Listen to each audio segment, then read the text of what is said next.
Hello students, welcome to the e-learning platform of Dr. Bapuji Salunkhe Institute of Engineering and Technology, Kolhapur. My name is Viren Bhirdi and I will be teaching you the subject Management having subject code 22509. Before actually starting the syllabus, let us have an overlook of the teaching scheme prepared by MSBTE.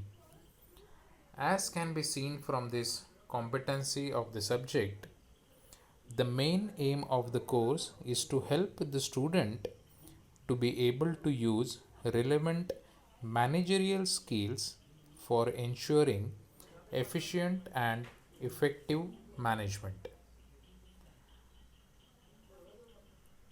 तुम्हाला सगळ्यांनाच हा प्रश्न पडला असेल की इंजिनिअरिंगच्या स्टडीमध्ये हा मॅनेजमेंट सब्जेक्ट कुठून आला, या सब्जेक्टचा आणि आमच्या डिप्लोमा इंजिनिअरिंगचा काय संबंध, बरोबर ना? पण स्टुडंट्स, एक लक्षात घ्या की आज तुम्ही डिप्लोमा इंजिनिअरिंग शिकत आहात. यानंतर तुम्ही BE किंवा BTech शिकणार आणि कदाचित BE BTech नंतर आणखीन पण पुढे शिकाल. आपण जेव्हा एखाद्या कंपनीमध्ये जॉबला लागतो तेव्हा सुरुवातीचे काही वर्ष आपण स्वतः मशीनवर किंवा क्वालिटी कंट्रोलमध्ये किंवा मेंटेनन्समध्ये किंवा आणखीन कोणत्या तरी डिपार्टमेंटमध्ये काम करतो. पण जसा जसा आपला एक्सपिरियन्स वाढतो आणि आपलं प्रमोशन होत जातं तसं तसं आपण स्वतः मशीनवर काम न करता आपण दुसऱ्याकडून कामे करून घ्यायला सुरुवात करतो. जसं की समजा तुम्ही आत्ता डिप्लोमानंतर जॉबला लागला, मग तुम्ही मशीन ऑपरेटर म्हणून कदाचित जॉब कराल, म्हणजेच तुम्ही स्वतः मशीनवर काम करून प्रोडक्शन करणार. 1 वर्षानंतर तुम्ही सुपरवायझर व्हाल आणि तेव्हा तुमच्या हाताखाली कदाचित 4-5 वर्कर्स येतील ज्यांच्याकडून तुम्हाला काम करवून घ्यायचं असेल. काही वर्षानंतर तुमचा प्रवास सुपरवायझरहून इंजिनियरवरून असिस्टंट मॅनेजर, मॅनेजरमधनं जनरल मॅनेजर असं सुरू होईल. आणि मग लक्षात येईल की ऑर्गनायझेशनमध्ये जसं जसं आपण वरच्या पदावर जातो तसा तसा आपला मशीन्सचा संबंध कमी आणि माणसांचा संबंध जास्त येतो. याचाच अर्थ असा की एखाद्या कंपनीमध्ये आपल्याला वरच्या पदावर काम करायचे असेल तर टेक्निकल नॉलेज बरोबरच मॅनेजमेंटचे किंवा ह्युमन स्किल्सचे नॉलेज असणं तितकंच इम्पॉर्टंट आहे. आणि म्हणूनच हा विषय आपल्या डिप्लोमा इंजिनिअरिंगमध्ये शिकणं महत्त्वाचं आहे. या विषयाचा इम्पॉर्टन्स कळाल्यानंतर आता आपण या विषयाचे कोर्स आउटकम्स बघूया. पहिला कोर्स आउटकम आहे use basic management principles to execute daily activities. म्हणजे काय की सुपरवायझर लेवलला गेल्यानंतर दररोज दिलं जाणारं जे काही काम आहे ते कशा पद्धतीने एक्झिक्यूट करून घ्यायचं हे आपण पहिल्या चॅप्टरमध्ये शिकणार आहे. Course outcome number 2 is use principles of planning and organising for accomplishment of tasks. काम देत असताना त्या कामाचं आपल्याला प्लॅनिंग करायचं असतं आणि त्याचबरोबर ते चांगल्या पद्धतीने ऑर्गनाईज पण करायचं असतं. So what is planning, what is organising, हे सगळं आपण युनिट नंबर 2 मध्ये शिकणार आहे. That is course outcome 2. In course outcome 3 we will be studying about the directing and controlling for implementing the plans. Planning करून दिल्यानंतर आपल्या हाताखालच्या लोकांना डायरेक्ट करणं आणि त्याचबरोबर त्यांना कंट्रोल करणंसुद्धा तितकंच महत्त्वाचं असतं, जे आपण युनिट नंबर 2 मध्ये शिकू.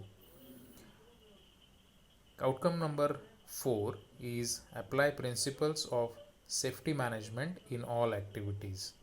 Safety is very important while doing work in the shop floor or any production company. So that we are going to study in outcome number 4 or unit number 4. And the last outcome is understand various provisions of industrial acts. Engineer म्हणून काम करत असताना किंवा managerial पदावर काम करत असताना वेगवेगळे इंडस्ट्रियल ॲक्ट्स कसे आहेत किंवा त्याचं काय इम्पॉर्टन्स आहे हे सगळं आपण शेवटच्या युनिटमध्ये शिकणार आहोत. आता आपण बघूया ह्याची टीचिंग आणि एक्झामिनेशन स्कीम.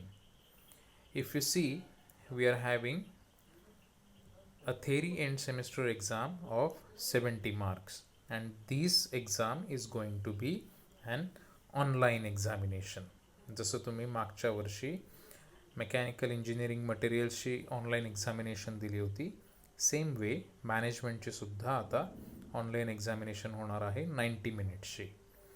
आणि त्याच्यासाठी आपल्याला थेअरी पी एमध्ये 30 मार्क आहेत, ज्याच्यामधले 10 मार्क्स हे मायक्रो प्रोजेक्टचे आहेत आणि 20 मार्क हे आपल्या 2 टेस्टचे ॲव्हरेज असणार आहे.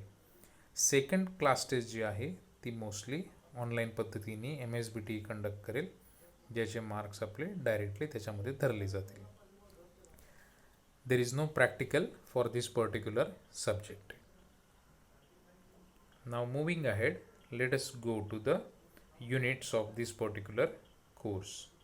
So unit number 1 is Introduction to Management Concepts and Managerial Skills. याच्यामध्ये सबटॉपिक्स काय आहेत तर 1.1 मध्ये आपण बेसिक डेफिनेशन्स ऑफ मॅनेजमेंट बघणार. What is the role and importance of management शिकू. In 1.2 we will be discussing about the different characteristics and principles of management.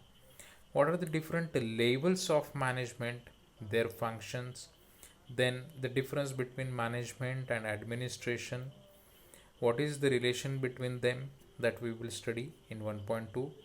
In 1.3 we will be talking about various functions of management, जसं की planning, organising, directing, staffing, controlling हे सगळे आपण त्याच्यामध्ये शिकणार आहे. 1.4 मध्ये प्लॅनिंगचेच डिटेल्स आपण बघू. What are the different types of plannings and what are the steps in planning. Then what is organization, what are its different types and what are the steps in organizing. And 1.6 will cover the functional areas of management and 1.7 will be managerial skills. So that is about unit number 1. In unit number 2 we will talk about the planning and organizing at supervisory level. आपण डिप्लोमानंतर supervisor लेवलला जाणार आहोत, त्यामुळे supervisor लेवलला planning कसं करायचं किंवा organising कसं करायचं हे सगळं आपण युनिट नंबर 2 मध्ये शिकणार आहे. मग त्याच्यामधल्या कुठल्या ॲक्टिव्हिटीज असतात, डिटेलिंग काय असते, what are the different standard forms that we use for planning, budgeting कसं करायचं, मटेरियल्स कसे मागवायचे, मॅनपॉवर किती पाहिजे, हे सगळं आपण त्याच्यामध्ये शिकणार आहे. Then in organizing we will talk about organizing of the physical resources, then matching human need with job needs आणि allocation or allotment of tasks to individual and establishing relationship among the persons working in a group. So that is all about unit number 2 that covers planning and organizing. In unit number 3 we will see directing and controlling.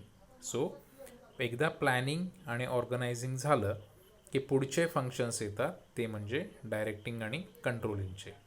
Directing म्हणजे मगाशी मी जसं सांगितलं की आपण जे काही काम दिलेलं आहे ते काम कशा पद्धतीने करायचं हे याच्याबद्दल आपल्या सबऑर्डिनेट्सना आपण डायरेक्ट करणं गरजेचं असतं आणि ते काम ते बरोबर करतायत का नाहीत हे बघणं म्हणजेच controlling. So that those two functions we will see in unit number 3. In unit number 4 we will talk about the safety management. So what is the need of safety management, what are the measures, then general safety norms for an industrial unit, what are the different preventive measures, then what is an accident, accidentची व्याख्या काय आहे, the definition of accident, what are the different types of industrial accident हे आपण त्याच्यामध्ये बघणार आहे. What are the causes of accidents आपण शिकू. Then what is fire hazards, safety procedure काय असते आणि वेगवेगळे वर्क परमिट्स काय लागतात हे सगळं आपण युनिट नंबर 4 मध्ये सेफ्टी मॅनेजमेंटच्या अंडर शिकणार आहे. Unit number 5 that is the last unit is about legislative acts.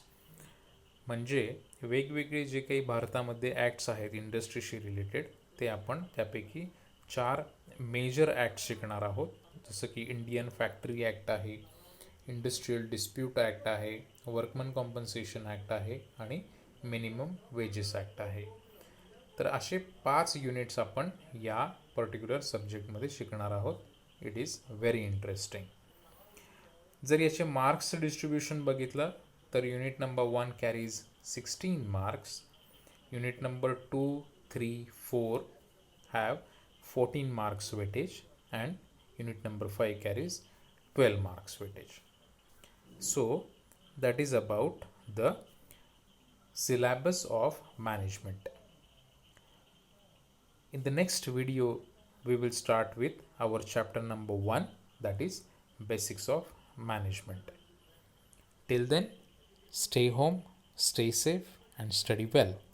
Thank you.